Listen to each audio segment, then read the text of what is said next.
Welcome back, legends, or in this case, welcome back, heroes. This is an Apex player's noob journey into Overwatch, episode 3, where we discuss our main characters. Alright, so if you've been with me since the very first video, you know that I came over to Overwatch. I never opened up Overwatch 1, and I really enjoyed the game my first few games. Well, that enjoyment has only increased at this point. I'm starting to love the game. I won't switch off of Apex from a main game. However, I am making a lot more time for Overwatch 2. So let me talk about my experience a little bit, and that'll lead right into how I chose the characters that I've chosen to play so far. So my first day or two, I was playing with some friends, and they were very helpful in guiding me in my Overwatch journey. But what I found was over the next couple of days, although they were very helpful still, I was still having a hard time really learning what the game was about and really understanding the angles, who was shooting me, why they were shooting me, and how to use my characters properly. Although my teammates did very good at guiding me, this was still something that I needed to learn over time, and it's still going to take quite a bit of time to learn that. So I was asked on my stream if it's frustrating playing with folks that already know the game, and I had to think about it for a little bit. And yeah, it was a little frustrating because the people that I'm playing with definitely understand how the game works, and I may be confused of the last engagement.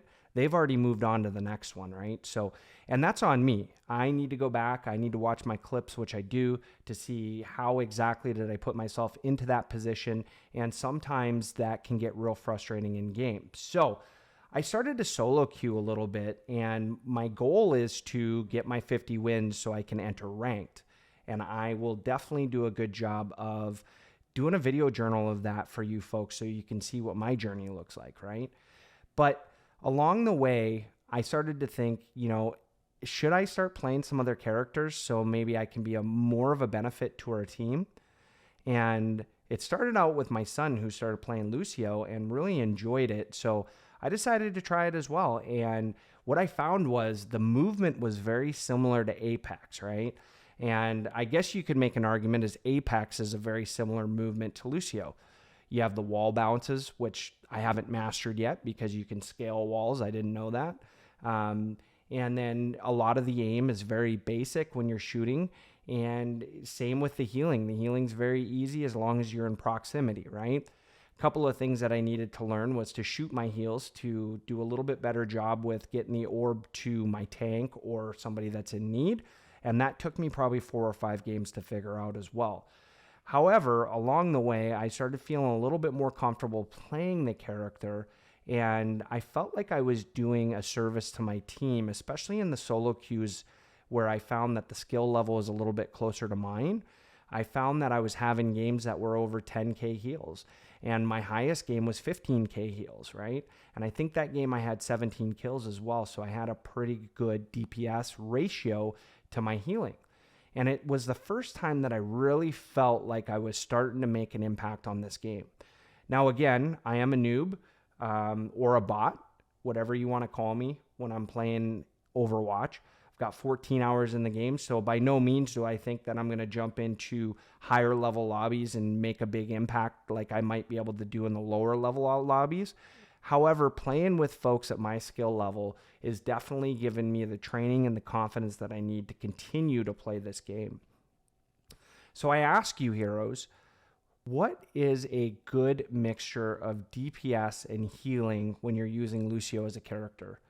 I haven't figured this out yet. I've scaled YouTube and I haven't really gotten an answer. And when I ask the people that I play with, there's not really a solid answer there either. So I'm curious, should I be shooting for 20K a game with, 5K DPS? Should I be shooting for 15K heals in a game and 10,000 DPS? That sounds like a lot to me, but I would love to hear back from you folks on what this should look like. Now, the last thing I'll leave you with is that I'm going to continue to try some different characters, but I think when I'm having the most fun, I will continue to use Lucio. And I'm going to wait maybe a week before I try starting to do some tank gameplay, because for me, the tank seems to be the one hero that if they go down, the rest of the team really struggles. And I just don't want to put that on my team, especially when I'm going through the learning phase, right? And I do spend a lot of time in the firing range learning how to use these characters, but it's just not the same as it is in game. So again, I want to hear from you folks, what your experience and your journey was. I would also like to hear what kind of content you would like to see in these Overwatch Noob videos, because I'm having a lot of fun not only playing the game, but making the videos as well. And I want to make the content entertaining for you. So on that, I hope to see you folks in the arena, whether you're legends or heroes. If you see me in game, make sure you turn your microphone on, say hello, and let's have a little bit of fun.